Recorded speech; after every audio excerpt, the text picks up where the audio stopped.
I'll wait for him. What's up? Hello. How are you?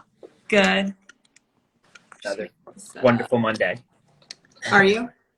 I said it's another wonderful Monday. Oh, yeah, absolutely. Let's sit back. Okay. So we're talking about pain today, right? Yeah, we're going to talk about pain. I just want to put you a little bit louder. There we go. Got it.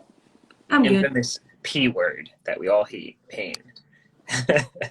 It's just such a fun thing to actually break down and help to understand. Yeah. Is there like a definition of it? There is. I can Google it. I don't know the definition, to be Like honest what? with you. I actually don't know the true definition of pain. I just try to avoid the true definition. But I think it's when I think pain is when, I think the definition is when a stimulus comes in that is perceived as a threat, it is perceived as pain. That is my guess. I haven't Googled it in a long time. I haven't actually had to know the definition, to be fair, of pain in such a long time. So I don't know I don't know not the Urban Dictionary, the Webster's Dictionary for pain, to be fair.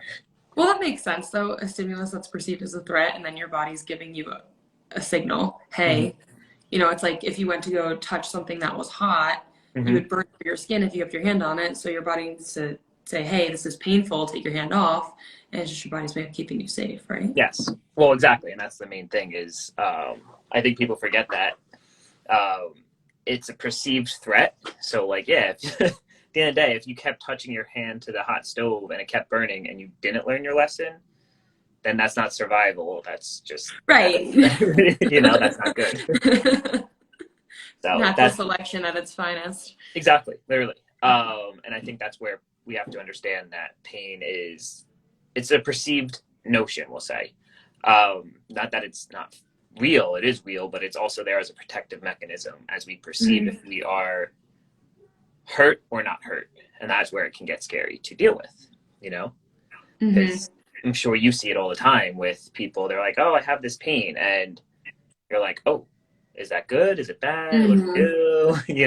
Normal, yeah. Yeah. Yeah, so like what, this is going to be a broad question, but like what would define that pain? What would define pain that's okay to be working through versus pain that would be like, hey, hold up, we got to switch something here? It really does depend. And I use the thing of, first of all, what happened? What was the injury that caused this pain? Was it something that makes no sense? Like football players, they get hit sideways, their knee completely bends the opposite way. Okay, that's probably not something we should work through. But the average person sometimes, like I always say, you'll know if something's really bad, you'll know. Sometimes people don't know, but like if you tear something, you'll know. So usually I say, like, let's say you're experiencing pain while working out. Maybe do some more reps to see what happens. If it like is excruciating, where let's say you were doing a squat and you felt something in your hamstring pop. And then right after that, you like everything buckled on you, the weight fell down to the ground. That's probably a sign to not continue. However, if you actually like felt something hurt and it was like, ooh, that felt a little wonky. It's like, well, let me see how the next rep feels. And you'll kind of gauge through and you'll be like, wait, it's not too bad. You most likely probably will get through that set. And then you have to gauge from there, either lighten the load or do less reps and see how it feels. If it continues to get worse, it should be stopped. You should take a break for that day. Try to do something else that is similar to see if that still hurts and it's not just that one movement. And if it's completely all going to crap, then just give up on it for that day. Move on to your walk, do something gentle, and then kind of move on with the day and then try again tomorrow. And what about like checking form too? Form is always, it's always good to check your form if that's what's causing the pain. Usually it could be like a misgroove, they call it sometimes, or a misstep, or like your form's a little off. You're like, oh, that's what I meant by it felt wonky.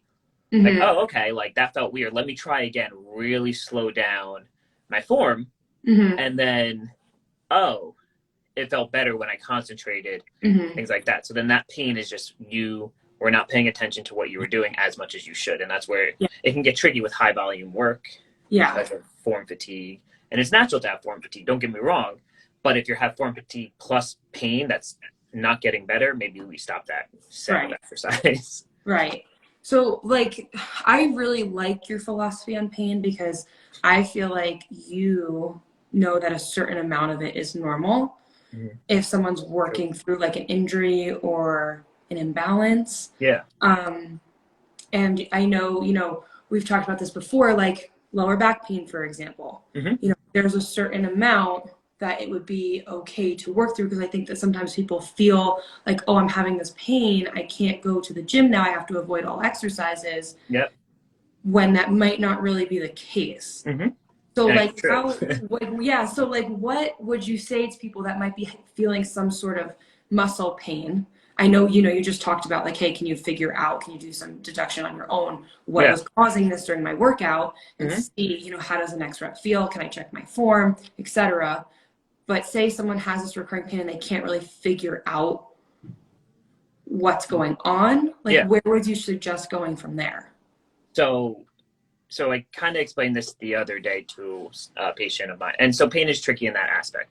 So yeah, there are certain things that it's okay to feel pain. Pain is not a bad thing. Yeah, I mean, you need to feel it because, like we talked about in the beginning, is a protective mechanism. If you did not feel pain, we'd be running around getting hit by cars and just trying to walk things off. You know what I mean? Like it would not be, survival of the fittest would take place faster than ever. Because if you did not feel pain, you would do things that maybe you shouldn't do over and over again until something ruptured or whatever it may be. No fear. Yeah, exactly. So pain is there for a reason. However, we get in this cycle of pain where we don't understand how to deal with it and what's normal and what's unnormal. And like when I'm working with people, I usually say, make it make sense. And I'm sure we've all heard that before, but like, make it make sense. Does it make sense? You know, like, okay, you've been dealing with low back pain for a long time. You just ran for the first time you've ever ran in, let's say, 2 years. Okay. And you're feeling it flare, like a flare up of pain. Well, you haven't ran for 2 years. You know, you may feel something. You know, it makes sense. You're doing something new, a novel stimulus. To feel something, Yeah, you probably will. And that's okay. And there's nothing wrong with that. The question is, how bad is it? Did it stop you from running, we'll say? And how quickly does it calm down? You know, like, was it only when you were running and then you stopped running, it's fine? Well, then, okay, we have somewhere to work with. And so I tell people all the time, if you ever like, and you've been through this when I've asked you questions for your back and your hip and stuff, it's like, if you tell me something's going on, I'll ask you 1,000,001 questions afterwards. Like, well, what did you do? You know, how bad was it? Did you do anything new? Did you do this? Did you do this? Like all this stuff just to make sure it makes sense. Because if it makes sense, then it's not a big deal.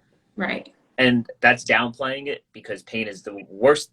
If you have pain, it's so uncomfortable and it's very scary, especially if it's your first time ever being injured, we'll say, or having some type of pain.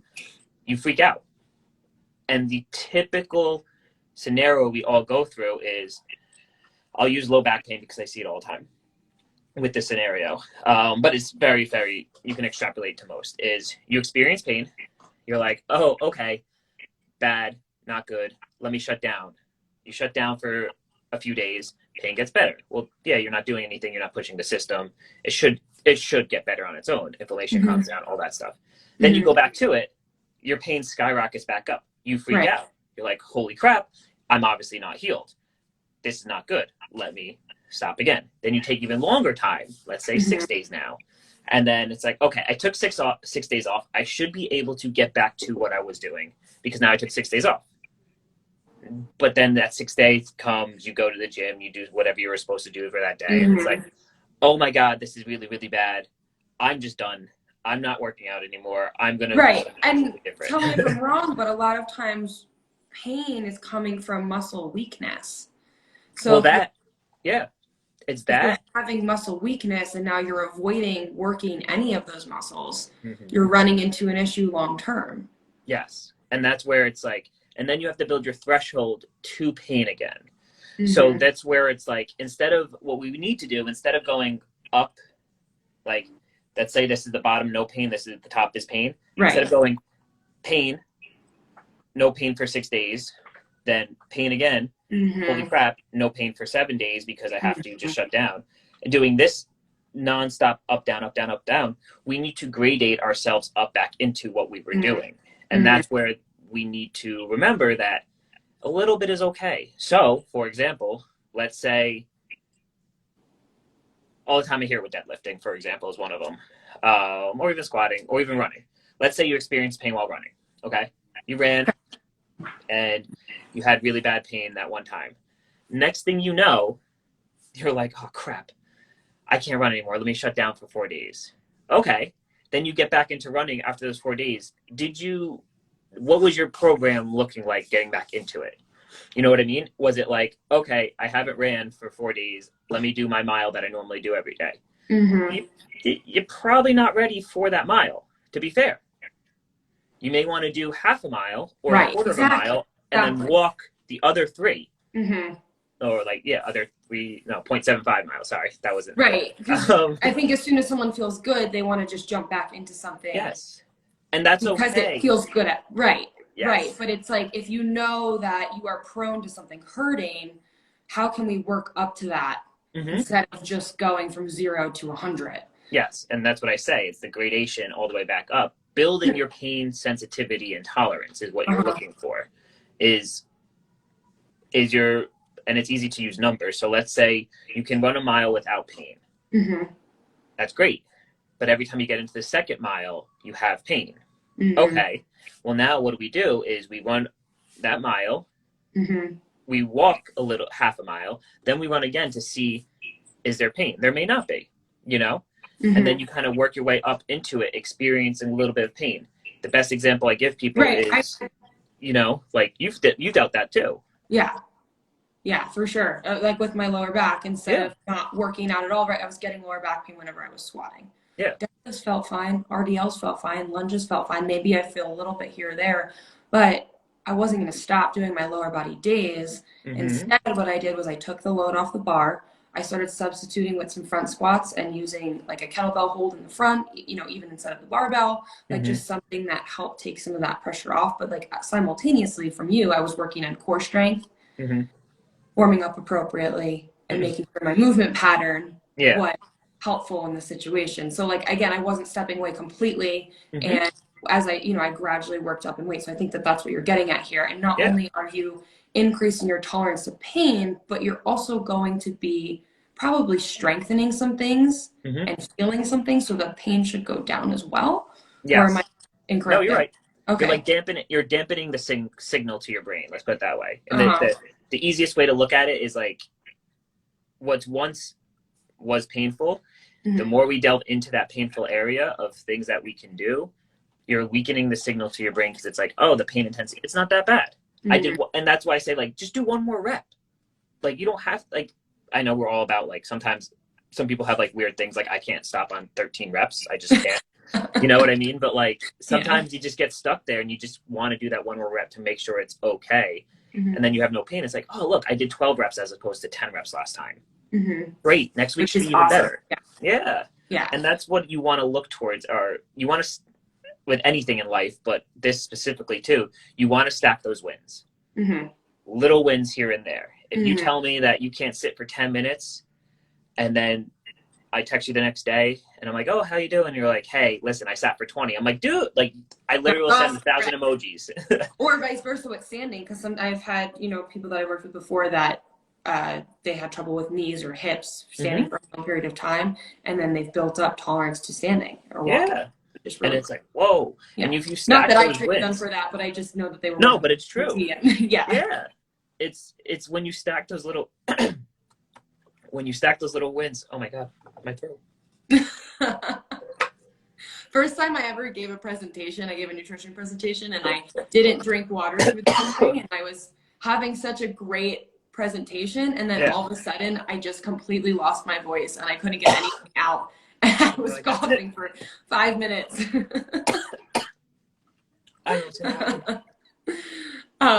Okay, so another conversation.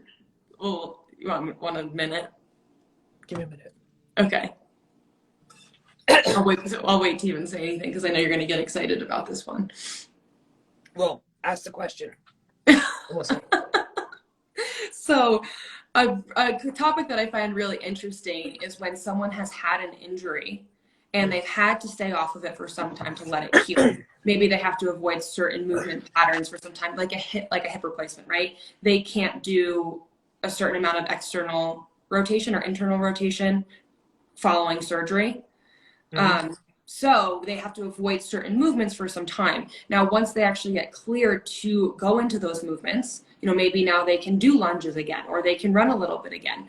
But subconsciously, they are taking off pressure from whatever hip it was that they had the replacement on and putting more onto the other. So now they're creating an imbalance elsewhere, Yeah. just psychologically, Yeah. because Yeah. they're trying to keep that part of their body safe. And like it's, you have to work through that because your body is resilient and you're going Yeah. to build strength there again. But I think that can be hard for people sometimes too.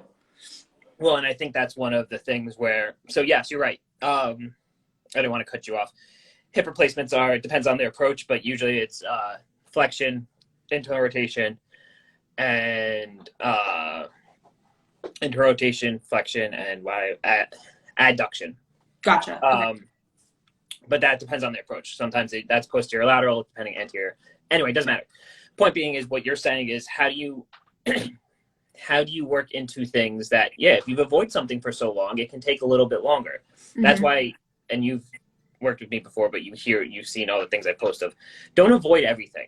You need to, the body's a whole, like, oh, I had a hip replacement. I'll wait till after I get cleared from my precautions to do X, Y, and Z. Well, that's not ideal, to be fair, because there's ways to work around those precautions. There's ways to work around anything where you can strengthen appropriately to allow yourself to make sure that, like you're saying, those imbalances or compensations are not happening as much. And that's what we want to remember is if we have any type of discomfort and we have to get like a surgery or something, we want to do our best to strengthen everything we can in that area, even if it needs to be very lightly, even if it's just walking.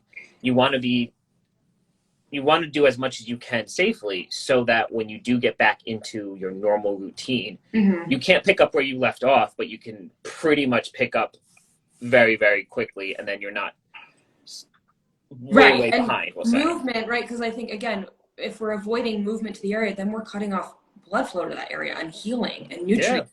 Yeah.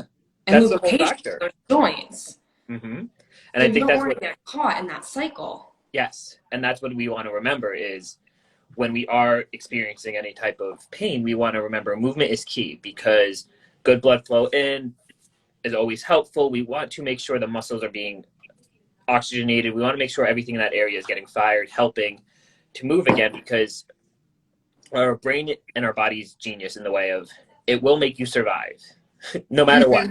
You will survive. Like that's like you can't drown yourself unless someone's pulling you down because your body, you'll pass out and then fall out of you know what I mean? Like it's really tough because your body wants to survive. We're very primitive in that aspect. So what's going to happen is it's going to, if you're experiencing pain, it's going to give you an aspect of, all right, you're going to tell me that we need to walk. Well, I'm going to do everything in my power to walk because that's what you want, but I'm going to do it in the safest way possible for me so I don't experience discomfort. Right. So that could be using the wrong type of muscles, not being as efficient as they should be. It could be just, honestly, you'll see some people have this wonky gait pattern, which is when they're walking, they're like... Right, so like looking at the gait pattern, looking at the sneakers you're wearing, looking at the incline or the roads you're using or whatever you're walking on. Yeah. All those little things can play into an effect. And you want to look at those things as you get back into it. And then you're like, oh, okay, I'm doing better. I'm feeling better. Let's do more. Let's do more. And then your body gets used to that. And that's what I meant by earlier with dampening that signal to your brain of how much discomfort you're actually in. Because your pain's there. And I tell that to everybody. I was like, I will never feel your pain. I mean, I have my own injuries that I've dealt with and stuff. But we're not saying your pain's not there and it's just completely ignore it. Yeah. It's just finding about like how to work with it. Yes. And how do we understand, is it normal to experience what you're experiencing? And it's the same where like, that's where I always say there's no bad movement. It's any movement that you're prepared for. So same concept as like, if you hurt yourself, let's say you hurt yourself squatting. Okay. You hurt yourself squatting. You were like, okay, well, maybe I wasn't prepared for that. Now, every time you squat, that little thing's going to be in the back of your head like, this hurt me. This hurt me. So you're going to psych yourself up, and Right. you may experience some discomfort that's not actually there. Oh, that's interesting. And it's there because you're perceiving it, but you may Right. already like actually start feeling some So things. this was going to be my next question too. When you work with patients, is there a certain way to encourage them to talk to their body and themselves? Because we know like our body's always listening to us. Yeah. So practicing telling yourself like we are resilient, Mm-hmm. we are strong. Do you So think that can make a big difference in someone's protocol? it can. A lot of it comes down to that's why I give most of my patients my number to text me, Mm-hmm. because it's easier for me to talk them off the ledge, we'll say, than them talk to themselves. And same with me. And it's easier to just be like, hey, like this felt a little weird. And it's like, oh, well, what happened? And it's like this. I'm like, okay, well, that's completely normal. You should feel that. And it's like, oh, okay. Like, Mm-hmm. Yeah, you've done it for and me that's what before. helps. Yeah. Mm-hmm. And it's one of those things where you want to remember, like, yes, you can tell yourself, like, I'm okay. And then as you calm down, you can use breathing techniques. That's a whole nother aspect of using different techniques to help perceive your pain differently, because that's a whirlwind. When you have a true amount of pain, like high levels of pain, everything starts firing. I mean, your anxiousness goes up through the roof. Your body's in an array of everything, and you'll start like hyperventilating. You're like, this could be it. Like, you know what I mean? Like, it can really, really play its toll. And that's where like breathing techniques and questioning, like, yes, is my pain as bad as I think it is? Having What the am I feeling? facts, because Yeah, thoughts aren't always facts. exactly. It's like, what am I actually feeling? What did I do that makes sense that I should be feeling this? Because like, I'll give a quick example of something I recently, and I was deadlifting. I deadlifted more than I've ever deadlifted before, because I stopped getting up to like 300 pounds. Thank you. But I stopped at 300 pounds because I hurt myself in grad school doing 300-pound deadlift. And when I got over that, later on, I watched the video over and over again. Form was good. Even texted one of my friends, like, hey, how does this look? Right. Like, oh, it looks great, blah, blah, all this stuff. But I'm so used to like, all right, 300 was my block, my mental block.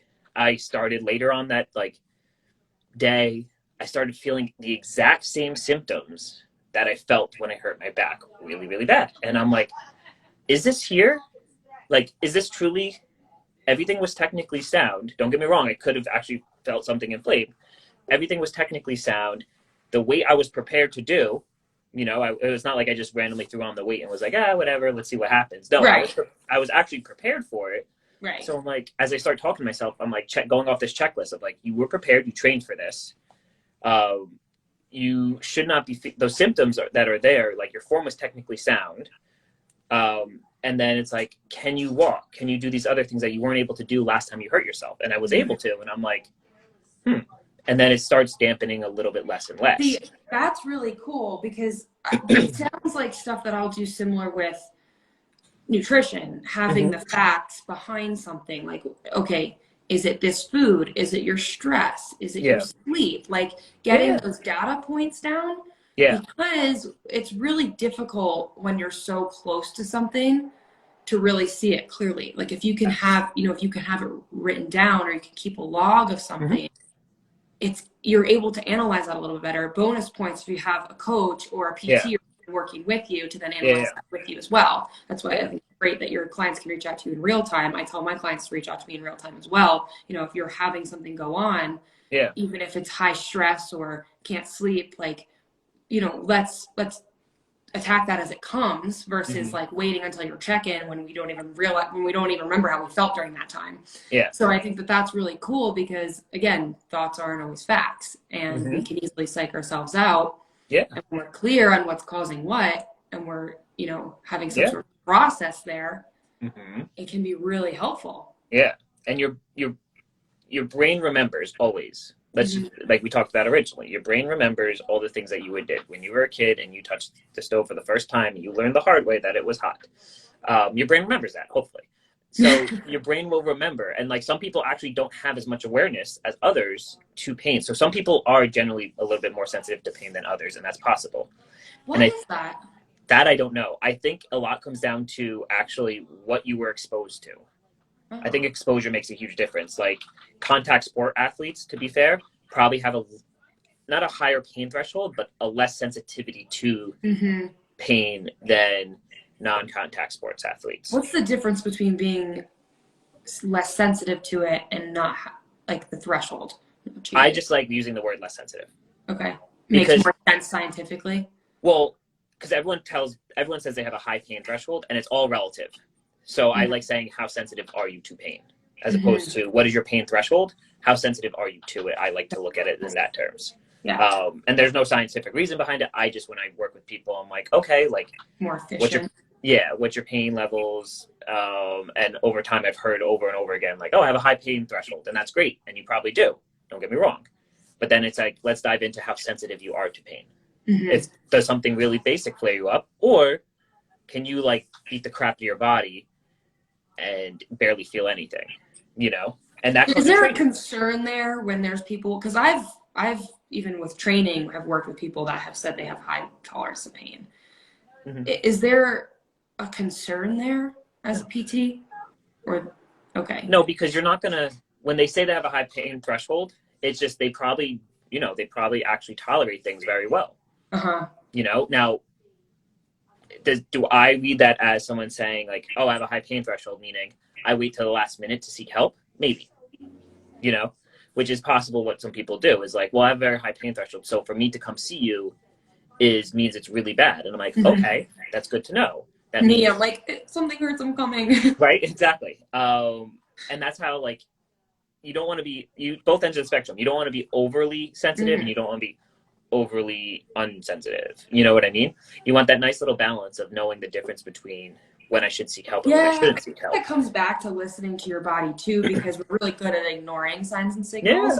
So there has to be a healthy balance there of, hey, my body's telling me something versus, hey, you know, what's going on here? Can I figure out why this is happening before rushing to conclusions? And that's the thing too, is rushing to conclusions.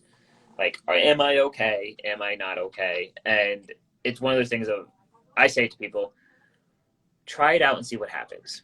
You know, if you're telling me like, yes, you want to do something extraneous, like let's say you tore your Achilles tendon and you're like, I want to go run a marathon. It's like, okay, well, that's probably not going to be a good idea. But if you strained your calf and you were like, hey, listen, like, I just want to do some squats, I want to do some basic work. Okay, here are your parameters. You should not reach past this pain threshold. You should not reach this, this, or this. And quantify. And see what happens. And then I will follow up with them and say, remember, this is what you should not work through. And I'll have them say it back to me to make sure they remember, just, you know, make sure that we didn't lose anything. And sometimes we do. Sometimes when you get the green light, you're just like, I'll see you later. And then it's not ideal when that happens, but it's okay. Things can be fixed. Yes. People can be helped. I was going to say, tell me if I'm wrong, but I feel like back in the day, PT maybe encouraged people to stay off of things more, where now... Yeah, it depends. Like, I still hear it to this day. But like, occasionally... Hello. Hi. Occasionally there's the like, stay off it, don't do anything. And I don't know if I buy that as much, unless it's necessary. You know what I mean? I think it really comes down to is, can we find, and that's what I like to preach to people, can we find something you can do that's pain-free or minimal pain? The more we can do that, the better. Like, same with back pain. I tell everybody, walk. Walk as much as you can, even if it's a minute, 30 seconds. I don't care. Get up and walk. You know what I mean? Because then it's like that threshold I was talking about. It starts building and you start stacking little wins. Hey, walk 30 seconds. Maybe my back pain's not that bad. Hey, walk 45 seconds. And like, yes, it can seem daunting, but like, it's almost like an exponential thing where it can stack on top of each other and you're not so worried all the time. So rest is usually, and you're seeing it more and more, rest is not the answer. You know, rest is just, unless it's, even if something bad happens, let's say you tear something or whatever it is, or even you want to do what? Even a surgery, right? You still want to move. You don't want to be bedridden for 3 weeks. You want to do what you can do as best you can. And that's the hard part, is like, how do we find that gauging factor? Because a lot of people get scared. Like, what if it hurts? And then like, that's where we have the questionnaire, like, well, what if it hurts? what's going to happen? Do you know how to, and like usually my goal is to find somebody, to give somebody what I call an out sometimes, meaning like things we've worked together on that have helped their pain, they can go back to. So it's like, oh, I have a flare up. Okay, well, you remember these 2 moves that we used to do together will help calm you down. Try that first and see what happens. Then they're like, oh, it's a little bit better. Well, then, okay, you did not do as much damage as you think, and you're doing okay. Now, then we like gauge into the next step and all that. And that's where it can be tricky to navigate. But if you have a way to help calm yourself down, and it could just be, some people can literally sit there and meditate and be out of pain. You know, those people I think are amazing. I don't think I would be able to do that personally. I do breathing techniques if I'm in a lot of pain, but I don't think I could just sit there and meditate on it, because my brain would be like, pain, pain, pain. You know what I mean? But I think people do that. I've had that work before for certain things. Like, it's not anything excruciating, but even if I'm having like tightness, my lower back, I actually will do this thing. And I don't know if there's any research behind this, but if I'm having lower back pain, I try to send my breath there so that I'm helping loosening some of that up. Same thing if I'm having any sort of heartburn or indigestion, can I send my breath there? And I find that when I do that and I just sit quietly for a few minutes, I can actually pinpoint where the pain is coming from. Yeah. And then it's easier to deal with too, because if you're having a stomach pain, like, it's not your entire abdomen, right? It's probably a portion. Okay, where is it coming from? And can you just relax for a second to let's figure that out? Yes. My one friend does it every morning or every so often. It's called body scanning. That's another way to phrase it. So there is a term for it. Yes. Okay. So it's body scanning, and you kind of just sit in silence and you scan what you're feeling that day, you know? And it's kind of like, okay, like right now, my right shoulder is beat up. And so if I sat here, I'd sit there like, okay, where is my pain? Where is the shoulder pain? What is causing it? What am I doing that's causing it? And it kind of just helps you pinpoint, like we said earlier, pinpoint the little things that you need to pinpoint to make sure things are okay. Right. And then you can kind of, because it's so easy and then you'll to get better at that. You'll get better at listening to yourself and learning your body. Yes. And that's what we have to remember. Both of us want for everyone that we work with. Yeah. Understand how strong you really are. And like, we can end on this story, but I love when like I have a female client or patient come in and they're like, oh, I feel like I'm broken. And they're a mother. And I'm like, you gave birth to a human being. Do you understand how insane that is? Yeah. And like what that entails? And you're like, oh, you're not broken by any means. You are so strong beyond belief that you can think of. And let's get through this together. And then it kind of like, oh, right, that's true. I'm like, like I am resilient. I am strong. I've done that before by reminding yourself of that. Thinking of like past experiences, even if it's childbirth, like that you've gone through, that you've made it through, that your body has come back from, because that reminds you of how strong you are. I think we're really used to focusing on everything that's going wrong versus what's going right. Yeah, with anything, right? Not even with pain. Like it could be with work. It could be with friends. We're so good at focusing on what we need to fix. Yeah. But if we just put a little bit more focus on what is going really well, it's mind-blowing. That's half the battle. I mean, that's literally half the battle of pain is focus on what's going well, not what's going wrong. Focus on what you can do, not what you can't do. Right. Because you can do a lot more than you think you can, and you can do a lot less than you can't do as much as you think you can. You know what I mean? Like, I said that backwards. Yeah. I said it wrong. Let's leave it at this. You can do a lot more than you think you can. And I think that's where we can't get caught up on. It's the same concept when you hear that quote, did you really have a shitty day, or did you just have a bad 5 minutes and you're dwelling on it all day? And it's true. It's like, did you really have a bad full experience with pain today? Or did you just were unable to hit your final set of lunges because of your knee pain? Right. Did you have a good workout otherwise? We're always focusing on what could have went better or what went wrong. Exactly. And that's our default. And it's okay. But when we're working on our... tries to keep us safe, but we have to recognize when we can say, hey, I hear you. You can tone it down a little bit. I got this. I'm in control. And then show yourself that you're strong. Yeah. Exactly. And that's where I tell people, it's like, focus on all the big wins. And if you don't want to focus on the big wins, that's okay, because you can text me and I'll be like, hey, look at all this stuff you did. I'll point them out for you. And it's like, all right, right. Like if someone's like, oh, I can't do this still, I'm very frustrated with it. I'm like, okay, but can you do every other thing that in your workout? Oh yeah, yeah, yeah. Mhm. That's huge. You know, that's awesome. Yeah. Like, I know, but I want to do that. I was like, you will get there because you have to compound. And it's one of those things where we want to remember that if we are experiencing pain, don't be so scared of it. Feel it, acknowledge it. You're not going to just ignore it. Mhm. And then see what you can do to relieve your pain. And then see what you can do. You can even do the same movement. Hip hinge, let's say. It's a deadlift. You can just take away the bar and do a hip hinge and see if that still hurts you. Maybe it's just the bar right now.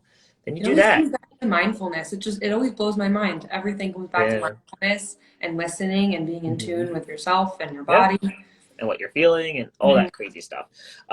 It's wild to like really break down. And I say that to people, like pain science is a huge, crazy thing that we get into. And I have so much to learn on it still to this day. But the little bit I do know of it is insane, and how to help people through it is one of the coolest things ever, because like it's hard to understand pain and it's hard to get out of pain when you're in pain, especially if pain becomes your identity. And that's a whole nother thing. That's a whole nother topic. Yeah. No, this was really cool though. I feel like this was a really good conversation. Yeah, because it's one of those things, like we have to understand, like don't be fearful of it, because then you're not living.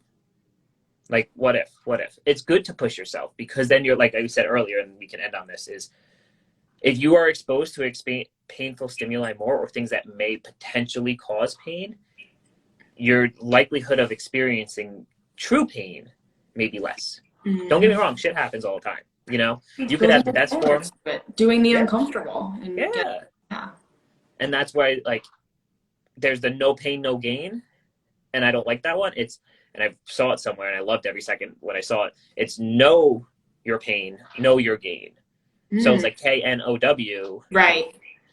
You know what I mean? So you're knowing why you're causing yourself discomfort. If you are a bodybuilder or power lifter or a marathon runner or any one of those people, and you are causing yourself some type of discomfort, or even if you're just trying to lose weight and it's new to you working out, you are going to be in some type of discomfort, and that's okay. As long as you know why you're doing it and it makes sense.